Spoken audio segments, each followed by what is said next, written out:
안녕하십니까. 신의균의 국방TV 데일리 디펜스입니다. 자, 오늘도 우크라이나 그리고 이스라엘 여러 상황 살펴보도록 하겠습니다.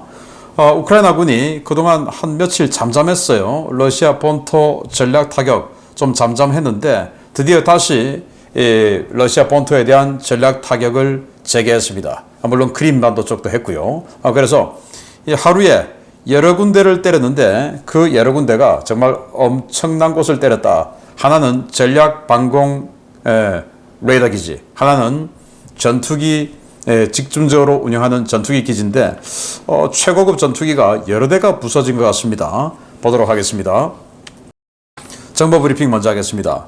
이코노미스트는 해리스 48% 그리고 트럼프 45% 5차 범위 접전이다 라고 보도를 했고 트럼프 후보가 러스트 벨트, 그러니까 5대5 연안의 이 공업지대죠. 여기에서 지지율이 상승하고 있다.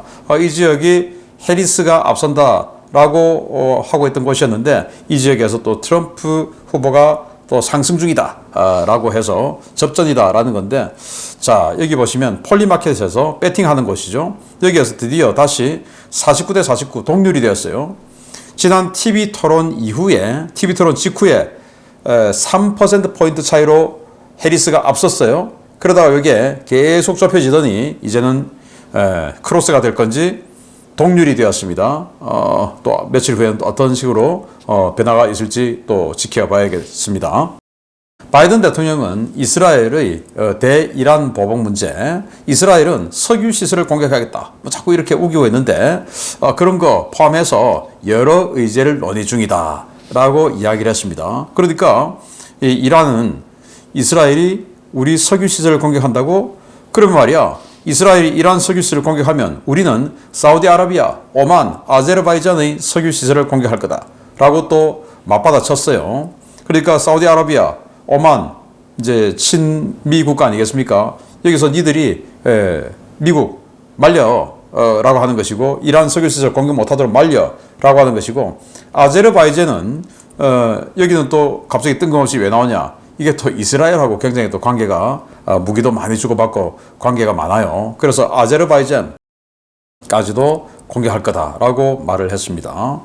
매튜 밀러 미 국무부 대변인이 참 희한한, 이해할 수 없는 그런 논리적 말을 했는데, 외교적 해결책을 믿지만 헤즈볼라 역량이 약화되었으면 좋겠다.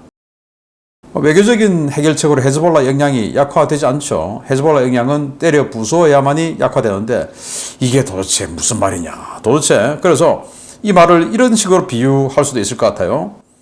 유부남이 바람은 피고 싶지 않은데 다른 여자하고 사랑은 하고 싶어. 이거하고 좀 비슷한 거 아닌가요? 그래서 그냥 헤즈볼라 좀 때렸으면 좋겠다, 이렇게 그냥 솔직하게 이야기 좀 하지 뭘 이렇게 말도 안 되는 이런 이야기를 하는지 모르겠습니다. 자, 헤즈볼라는 이스라엘 항구 도시 하이파에 장거리 로켓 수십 발을 발사했습니다. 이스라엘군은 아이언돔으로 전량 요격을 했습니다. 하이파, 이스라엘의 가장 큰 항구 도시죠. 여기에 로켓, 그것도 리타니강 이북에서 발사한 헤즈볼라의 로켓이 대량으로 날아왔는데 아이언돔이 이렇게 다 100% 요격에 성공했다라는 겁니다. 이스라엘군은 서안지구의 툴카람 지역에 하마스 거점이 있었는데 여기에도 벙커버스터로 맹폭을 했어요. 그냥 포격이 아니고 아예 그냥 전투기가 가서 벙커버스터도 내려 꽂아버렸습니다. 그래서 저항의 축, 고위 인사 최소 18명이 사망했다라는 건데, 자, 이렇게 굉장히 큰 화염과 함께 화재가 일어나고 있는 모습입니다. 서안지구예요. 자, 이란의 하메네이는 4일 오후, 그러니까 이제 이 방송이 나갈 때쯤 이미 발표를 했을 수도 있는데 중대 발표 예고했습니다. 이스라엘 관련 메시지일 것 같은데 어떤 내용인지 주목됩니다. 그러니까 가만두지 않겠다, 또 전면전 하자, 이런 이야기인지 그만하자, 이런 이야기인지는 아직은 봐야 되겠습니다. 노벨위원회가 이상한 발표를 했어요. 안토니오 구테우스 전 유엔 사무총장, 그리고 유엔 팔레스타인 난민기구, 그리고 국제형사재판소, 이 세 기구와 사람을 노벨 평화상 후보로 발표했는데 안토니오 구테우스 사무총장이 도대체 뭘 했는지 저는 기억나는 게 하나도 없어요. 이 사람 재임할 때 뭐 전 세계 분쟁, 전쟁 뭐 일어났었고 해결은 전혀 안 됐고, 그리고 유엔 팔레스타인 난민기구 여기에 직원이 공식적으로 100명 이상이 하마스 대원으로 지금 밝혀졌는데 이걸 평화상 후보 준다고? 또 국제형사재판소 여기도 네타냐후 총리를 비롯한 이스라엘 내각의 여러 명을 수배를 때렸는데 이걸 또 평화상 후보? 야, 좀 이상하다라는 생각이 좀 듭니다. 알제리, 그러니까 북아프리카의 큰 나라죠. 친중 성향의 국가인데 말리 국경 일대 주요 거점에 국경 방벽 건설 사업을 시작했다라는 건데요. 이 알제리와 말리가 국경 아주 길죠. 저게 한 1,400km 정도 됩니다. 저 전체를 다 하는 건 아니고 일부 지역에 뭔가 좀 이 교류가 될 만한, 왜냐 저쪽은 다 사막이에요. 사하라 사막이니까 완전 사막 지역에는 할 필요가 없죠. 그래서 사람이 좀 사는데 일부 지역에 방벽을 설치한다라는 건데, 대규모 난민 또는 이 러시아의 용병 이런 세력들에 의한 테러 이런 것들이 의심된다라는 겁니다. 미국은 단 한 척만 현재 작전 보유 중인 시울프급 잠수함인 시울프를 요코스카에 입항시켰는데요. 10월 4일입니다. 그러면 왜 왔냐? 이게 바로 그 헌터 킬러 임무를 주로 하는 잠수함인데, 자, 여기 지금 들어오는 모습이에요. 시울프. 코너티켓, 3번함은 지미 카터 이런데, 코너티켓은 남중국해에서 뭔가에 부딪혀서 아마 중국의 어떤 뭐겠죠. 지금은 대파되어서 지금 뭐 아무것도 못하고 있죠. 그리고 3번함인 지미 카터는 몇 달 전부터 장기 수리하러 지금 조선소에 들어가서 지금 시울프 하나밖에 없어요. 이 시울프를 요코스카에 보냈다.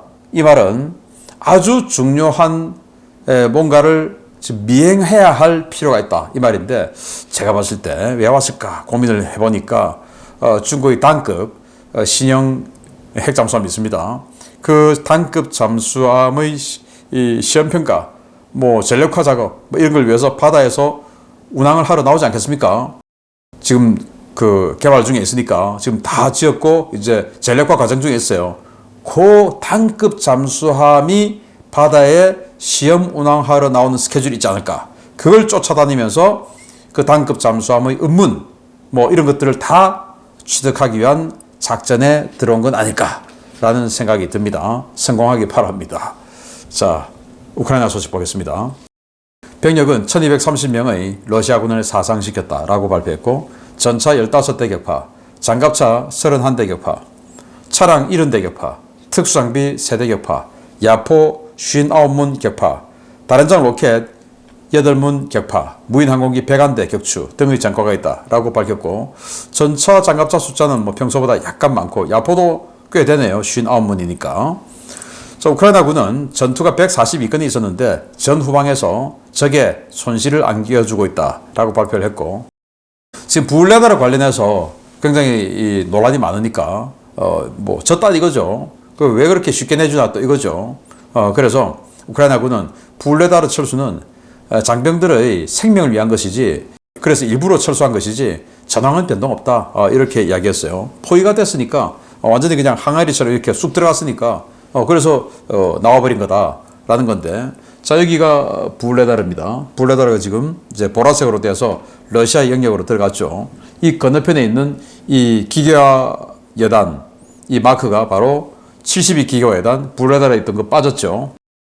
그 마크입니다. 그래서 뭐 워낙 저렇게 스톰제트로 들어오고 하니까 결국 포위되어서 섬멸될까봐 빠진 거다라고 이야기했는데, 뭐 이것도 조금 논리적으로, 아니 뭐 어쨌거나 그것도 포위 섬멸도 작전 중에 하나인데 뭐 밀린 건 맞죠. 미국 전쟁연구소 ISW는 러시아가 지금 뭐 공세를 계속하고 있는데 몇 주 안에 끝날 것 같다. 왜냐? 물자가 부족하다라는 겁니다. 그래서 그동안 우크라이나가 러시아의 전략 탄약창 등 탄약고를 공격을 많이 했죠. 그 효과가 이제 곧 나온다라는 겁니다. 기대해 보겠습니다. 러시아가 주장을 했습니다. 우크라이나가 쿠르스크의 원자력 발전소를 공격했다라고 주장했고, 우크라이나는 사실 무근이다라고 또 반박을 했는데, 자, 이 사진, 이 원자력 발전소는 아니고 또 동영상 보시면요, 원자력 발전소 인근의 마을이에요. 여기에 러시아 대외첩보국의 요원들 한 10여 명이 압력하고 있는 안가가 있었다고 합니다. 그 안가를 폭격했답니다. 지금 이 화염 크기로 봐서 이건 뭐 드론이나 이런 거 아닌 것 같고 SDB 같은 항공 투하 폭탄 정도로 보일 정도로 큰 위력인데, 아무튼 대외정보국의 안가가 있었는데 그 안가를 때렸다라는 겁니다. 원자력 발전소가 아니고. 우크라이나는 드래곤 브레스 드론으로 러시아의 전차 파괴에 성공했다라는 건데, 드래곤 브레스 드론 알죠? 그래서 소위탄 같은 거 쫙 뿌려가지고 이제 불태우는 건데, 이 전차가 하나 가만히 있으니까 그 위에 이제 계속 불을 이렇게 떨어뜨리는 겁니다. 그러다가 조금 하면 다시 돌아서 떨어뜨리고, 지금 보시면 그렇게 하고 있습니다. 마치 우리가 어릴 때 학교 운동장에서 돋보기로 벌레 이렇게 쪼듯이 뭐 그런 식으로 해서 결국은 불을 지펴서 파괴시켰다라는 동영상까지 공개했습니다. 루카센코, 그러니까 벨라루스 대통령이죠. 헬기 타고 남부 지역을 시찰을 했는데 갑자기 러시아의 샤히드 136 드론이 접근했어요. 그래서 어이 큰일 났다 하고 이제 소동이 일어났는데, 자, 이 위치가 바로 여기입니다. 고멜. 이 고멜 지역이 지금 이 거의 군사 도시죠. 이 지역을 시찰하기 위해서 벨라루스 대통령이 헬기 타고 오는데 갑자기 이 지역으로 러시아 드론이 날아온 거예요. 그러니까 어떻게 됐냐? 러시아 본토에서 키우 쪽으로 자폭 드론 날려보냈는데 아마 이 우크라이나의 드론 제머가 작동을 한 것 같습니다. 그래서 갑자기 이제 통제를 잃어버리고 그냥 확 점프를 해버린 거죠. 그래서 통제를 잃어버리고 그냥 키우 쪽으로 가다가 북쪽으로 꺾어서 위로 올라온 뭐 이런 상황. 그래서 벨라루스 대통령을 공격하려고 했던 일은 절대로 있을 수가 없죠. 러시아인데. 같은 편인데. 그래서 제밍에 의한 그런 사고가 아니었을까. 그런데 뭐 사고는 안 났어요. 우크라이나는 보흐다나 포를 대량 도입하는데 게린포 파생형도 양산한다라는 건데요. 보흐다나 자주포는 우크라이나가 지금 이제 그 서방 세계가 준 여러 자주포들이 있죠. 그 자주포들이 포탄은 이제 지금 생산을 많이 하는데 포신이 없어서, 자주포는 파기가 안 됐지만 포신이 없어서 쓰지 못하는 경우가 많은 거예요. 그래서 우크라이나가 독자적으로 보흐다나라고 하는 차륜형 자주포를 독자적으로 생산을 하는데, 그 자주포의 양산 능력을 연간 240대에서 300대까지 이렇게 늘린다라고 할 정도로 많이 생산하는데, 그런데 그 240대에서 300대도 모자라는 거죠. 그러니까 이렇게 그 자주포에 들어가는 포만 떼내가지고 견인포로 만든다. 이건 이제 비용도 적게 들고 생산도 훨씬 빠르게 할 수 있고, 그러니까 이런 견인곡사포까지도 만들어서 현장에 전선에 뿌리겠다라고 하는데, 이건 뭐 굉장히 잘하는 것 같습니다. 지금 돈은 유럽에서 그리고 미국에서 굉장히 많은 자금이 지원되고 있으니까 그걸 이제 스스로 이렇게 만들어내는 건 좋은 거죠. 루마니아가 굉장히 큰 결심을 했어요. 패트리어트 3 포대. 루마니아 입장에서 팩3 같은 경우 얼마나 소중한 자산이겠습니까? 그 포대 한 개를 우크라이나에 공유한다. 그래서 우크라이나에 현지 도착했다라는 건데, 이게 어떻게 해서 이러냐? 루마니아는 이 소중한 자산을 절대로 주고 싶지 않았어요. 그런데 미국이 계속 줘라라고 이제 압박을 해서 결국은 주기로 했는데, 주는 조건은 미국이 방공을 대신 확실하게 해주는 조건으로 그렇게 줬다라고 합니다. 루이테 신임 나토 사무총장은 취임 첫 일정으로 키우를 방문했습니다.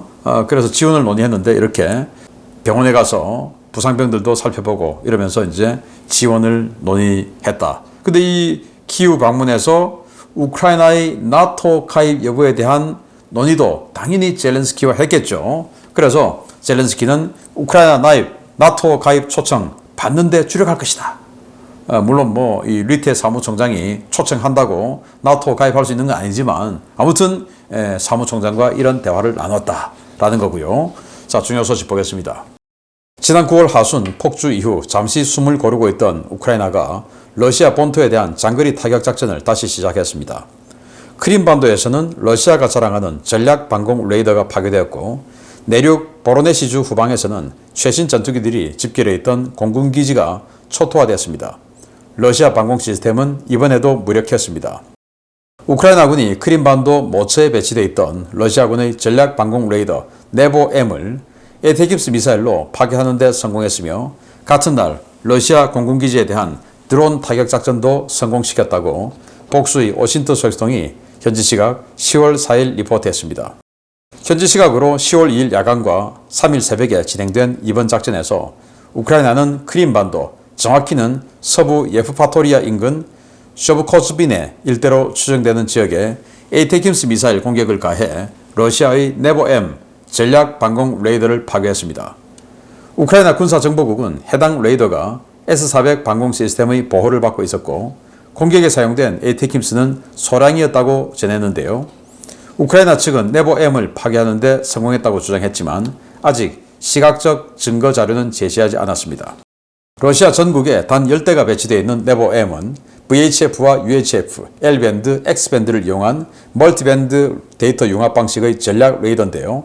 최대 3,800km 거리의 공중 표적은 물론 수백 km 거리에서 F-22와 F-35도 탐지할 수 있다고 선전되고 있는 전략 자산입니다. 우크라이나는 네보-M 레이더를 공격함과 동시에 하르키우 전선에서 동쪽으로 약 350km 떨어져 있는 보르네슈주 보리소글랩스크 공군기지도 대량의 드론을 띄워 공격했습니다. 이 기지는 평시에 훈련용 항공기지로 운용되던 곳이었지만 최근 동부전선에 대한 활공 유도폭탄 투발 임무를 위해 다수의 수호이-34 전폭기와 수호이-35 전투기가 이동 배치된 핵심 항공 거점이었습니다. 우크라이나 자폭 드론은 이 공군기지의 활주로와 주기장, 연료 저장시설, 탄약고 등을 연달아 타격했는데요. 이로 인해 유폭과 화재가 관측되었고 주기장에 있던 여러 대의 전투기들이 파손된 것으로 전해졌습니다. 나사 화재 감시위성 데이터에 따르면 폭발과 화재는 공군기지 행정구역은 물론 주기장에서 매우 큰 규모로 발생했는데요. 이곳은 경납고 시설이 없는 곳이어서 러시아 최신 전투기 상당수가 적지 않은 피해를 입었을 것으로 추정됩니다. 문제는 이번 공군기지에 첫 번째 드론이 떨어지기 전까지 러시아는 드론 접근 사실 자체를 인지하지 못했고 이 때문에 공습 경보도 없었다는 점인데요. 그렇게 당하고도 이처럼 허술한 방공작전 태세를 유지하고 있는 러시아, 문제를 해결 안 하는 것인지 못하는 것인지 묻고 싶습니다. 네, 드디어 다시 우크라이나가 러시아 본토에 대한 공격을 재개했습니다. 한 며칠 잠잠했었죠.